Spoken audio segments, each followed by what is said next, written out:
ہمارے چینل میں خوش آمدید۔ تو چلیے شروع کرتے ہیں آج کی کہانی۔ بھائی، خدا کے لیے میری بیٹی کو اپنے پاس رکھ لو۔ میری بیوی اب اس دنیا میں نہیں رہی اور میرے خیال میں کوئی ایسا نہیں جو اس کی پرورش کر سکے۔ خدا کے لیے اسے اپنے پاس رکھ لو۔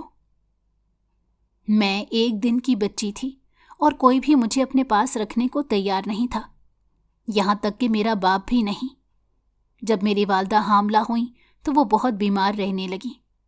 ڈاکٹر نے کہا تھا کہ یا تو وہ بچے کو بچا سکیں گے یا میری والدہ کو۔ تو میرے والد نے کہا آپ میری والدہ کو بچا لیجئے، لیکن میری بدنصیبی یہ تھی کہ جب میں پیدا ہوئی تو میری والدہ اس دنیا سے رخصت ہو چکی تھی، مجھے اس ظالم دنیا میں تنہا چھوڑ کر۔ میں ایک دن کی بچی تھی اور میرے والد مجھے کیسے سنبھالتے؟